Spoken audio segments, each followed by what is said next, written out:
Those are the indicators. But again, no one who's close to these individuals, who, as you said, people see him as a nice guy, interpret those to mean that he's going to commit a terrorist act, because we just don't see that in people that we have a relationship with. So yeah, we'll go back and we'll make that timeline. But again, it's all in hindsight. It didn't do anything to help stop this terrorist attack. The New Orleans suspect who killed at least 14 people and injured 35 on New Year's Day acted alone, according to the FBI. Here's Christopher Rea, the FBI Deputy Assistant Director. Let me be very clear about this point. This was an act of terrorism. It was premeditated and an evil act. We do not assess at this point that anyone else involved in this attack except for Shamsuddin Jabbar.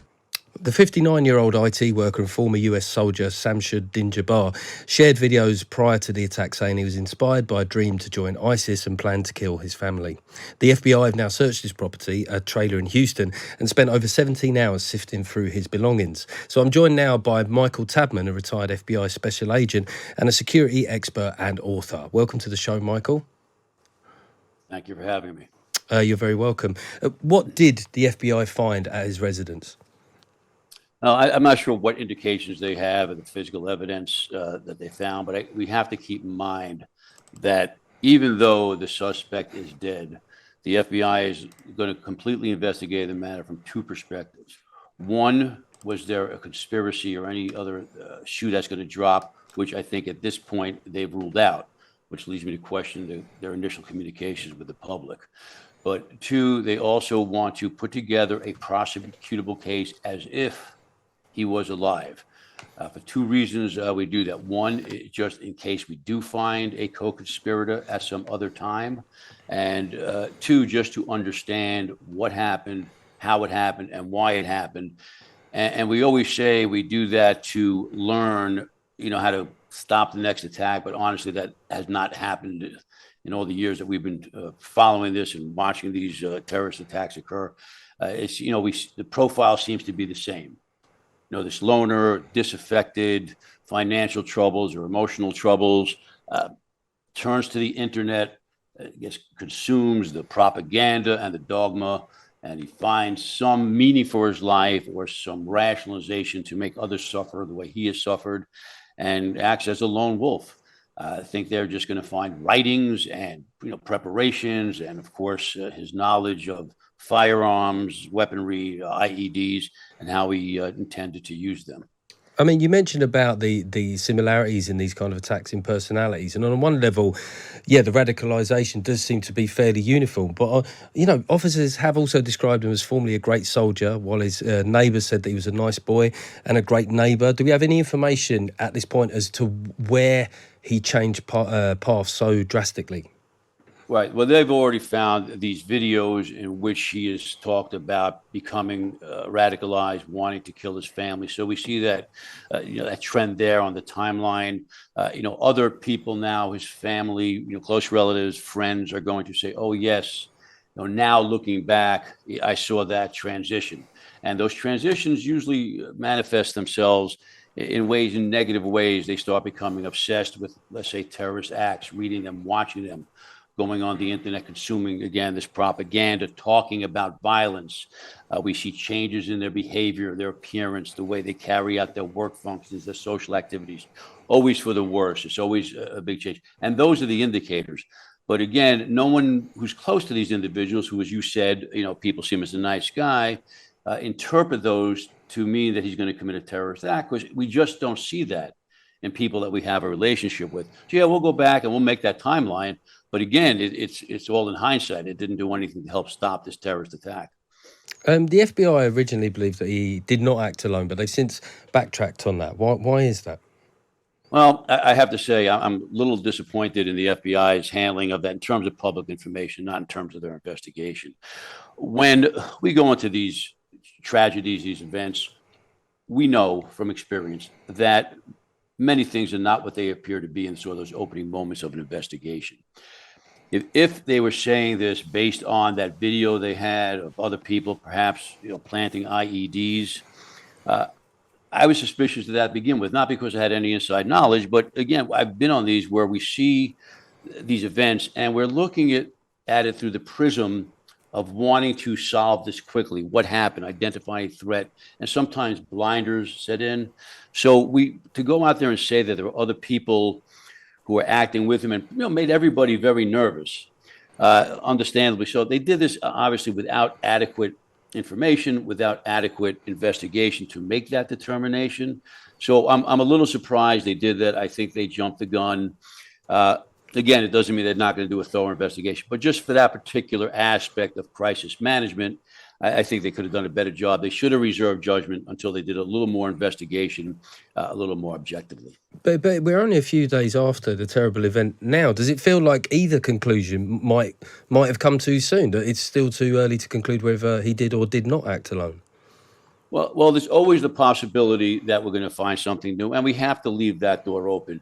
And I think when the FBI, again, sort of backtracked, lack of a better word, they highlighted, this is what we believe now. I remember when I was a special agent in charge of a mass shooting, and at the very opening moments, I'm asked, was there anyone else? What do you know? And I had to say, this is what we know now. We may find something new or information as we go along in the investigation, and we did find more of a conspiracy, but they have to give the information now. And it's important for the public to know what they believe, that he did act alone with no indication of conspiracy. Why have everybody on edge? Again, thinking there's 3 or 4 people out there now actively seeking to conduct a terrorist attack. I mean, there were videos in the public domain which have since been deleted, but that does beg the question of whether or not this individual should have been appearing on certain security radars. And I suppose the hardest question of all, as to whether or not the attack should have been thwarted. All right, so 2 aspects you bring up there. One has to do with the radar.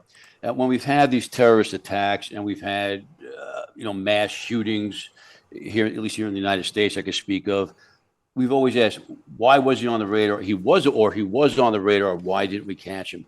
That radar kind of gives the public a wrong impression. They kind of see some scene from the TV show 24. We could go out there and talk to somebody, we being law enforcement, and they could just know how to talk. And unless there's an absolute reason to commit someone involuntarily, of which there's a very high bar, as there should be, we have to move along. We can't maintain 24-hour surveillance on every person that comes on the radar. There's no logical way to do it. It's just not something we do. And there's no way of stopping them from doing something after we have this conversation. So being on the radar or off the radar really isn't an indicator for doing it. In terms of the security failure, clearly there was a breach of security. There was a weakness there, and it was exploited. And we'll learn from that. And unfortunately, we always learn from these events at the expense of human life, as we did here, as we did in Oklahoma City with a car bomb, as we did on 9/11, not expecting planes to run, to fly into the World Trade Center.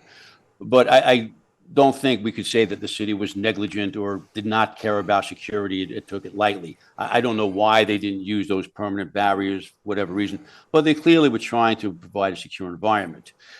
Keep in mind, had they deterred the vehicle from getting in, he could have walked in with an assault type of weapon, like an AR-15 type weapon secreted under a jacket, and opened fire. He would have possibly killed the same amount or more people in the short time it would have taken for law enforcement to respond and neutralize him. So there's always could be something else, and we always ask, how did that happen? How did we let that happen?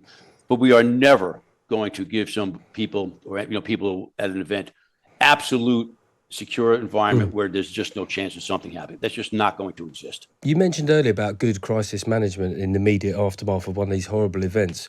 How do you view President-elect Trump's output on social media, some of the theories that he's had about this attack, some of the things that he's been saying about the FBI? Do you think his input has been helpful? I think people outside the investigation need to not involve themselves. That's not a political statement. I would say that about any president or politician. I remember at the Uvalde school shooting, politicians showing up and saying things that they just shouldn't say because they're not trained in how to do this. They don't know what the FBI knows. They don't know the tactics and aware of the expertise. So President Trump or any other president, I think needs to stay out of these events. Let the FBI and DOJ, speak to it. And I think the president, any president, should be someone sort of a consoler in chief when these things happen, but leave law enforcement to law enforcement. Okay, Michael Tabman, thanks very much there. A retired FBI special agent and a security expert and author. More details are emerging of the man behind the New Year's Day terror attack in New Orleans. Shamsuddin Jabbar killed 14 people when he drove a pickup truck into crowds on Bourbon Street. He was a U.S. Army veteran who became a businessman in Texas. I'm born and raised in Beaumont, Texas, and now live in Houston.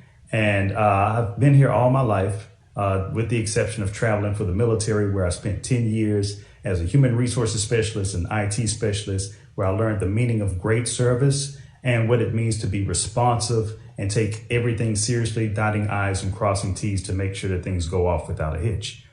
Well, Jabbar's personal life appears to have become rather chaotic around the time he left the military. He went through a difficult divorce and before the attack posted several videos online showing support for the Islamic State terror group.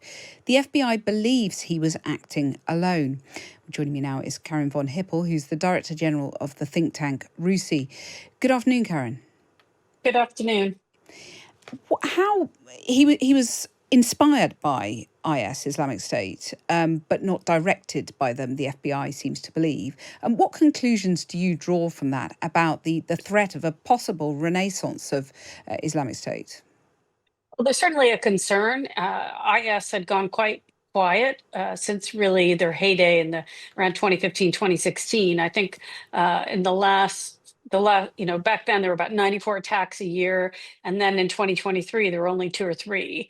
And most of those were lone wolfy, inspired rather than directed attacks. I think with the fall, the collapse of the Assad regime, there's a big concern that, a power vacuum could be created, that, the 20,000 or so IS detainees that are being held in the Kurdish-controlled eastern part of Syria could be released. So there's concern about them. And then, of course, it seems that at the global level, like this guy in the United States, are still being radicalized online. I mean, you just need a discontented, unhappy person who's watching a lot of violent videos to really be motivated to try to participate in one of these. So it's hard to say how big of a threat it is. How different is this than a random school shooting in the United States? It's hard to know right now because it appears to be anyway an isolated incident. And I suppose the fact that someone can act alone, there isn't a more coordinated element to it, plus the use of a vehicle as a weapon.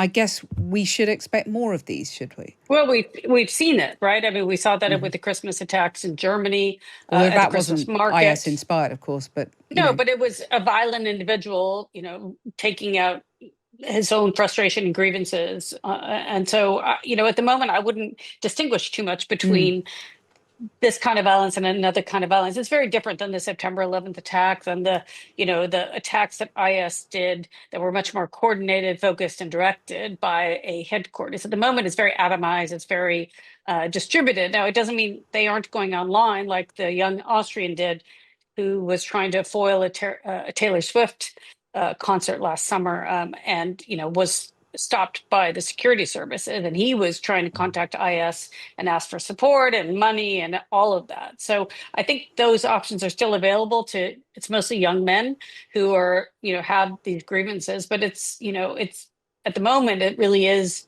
It's still not as organized and a big of a threat as it was certainly back then. Clearly, it's harder for law enforcement to tackle and detect someone acting alone. Donald Trump has been heavily critical of law enforcement after this New Orleans attack. How would you expect him to respond to this new or at least resurgent threat?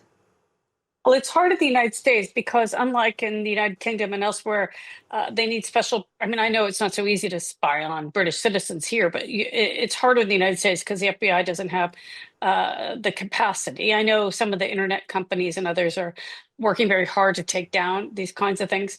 But in terms of what Donald Trump might do, I mean, it's impossible to predict what he might do because as we all know, he's quite erratic and changes his mind on things. He had been threatening to withdraw some of the counter-terrorist forces that are in Syria and elsewhere that are, really the first line of defense. They're training up local forces in many countries. They're helping them bolster their own defense. So I would hope he doesn't withdraw the small numbers of U.S. forces in Syria, Iraq, and elsewhere, because those are really needed to train up locals, just as I know the British troops and others are doing the same thing. I mean, I suppose there is an issue as well, isn't there? That if law enforcement feels demoralised or discouraged by these Trump attacks on them, it could have a knock-on effect on their efficiency, couldn't it? Yeah, that's for sure. I mean, I think a lot of civil servants are feeling demoralized and concerned about the incoming administration, primarily because he's been so critical of civil servants. Civil servants seem to be, the butt of, any populist leader. You cut down government services and you're not left with a lot, whether in the United States it's the CIA, FBI, or State Department, or Homeland Security, or other organizations that are working very hard on some of these issues. So, let's hope sanity prevails. Let's hope he gets talked out of doing a lot of that, because then it really would make it easier in the United States. But the United States also will still have attacks by gunmen and children who get very easy access to guns and can cause a lot of trouble. So there are other just as ways many fatalities in many instances. Oh, 100%. And that's why that's why I was saying earlier, I don't really differentiate in this kind of IS-inspired attack versus your random school shooting or somebody who just goes on the rampage in a shopping mall. They can claim they were inspired by whatever, but they're sort of angry young people who have grievances, and they find easy inspiration online. They find a lot of violence online. They find a lot of videos that they get excited about, that they want to participate in. They find that as an outlet. So, these kinds of individual attacks, I think we'll continue to see them, unfortunately. Karen von Hippel, thank you very much for joining us. Director General of the think tank RUSI there. And The Times' Hugh Tomlinson has been to the home of the New Orleans attacker. He's written a fascinating piece, which is online now, thetimes.com. We'll get you there. And we're going to be chatting to Hugh Tomlinson later in the show as well.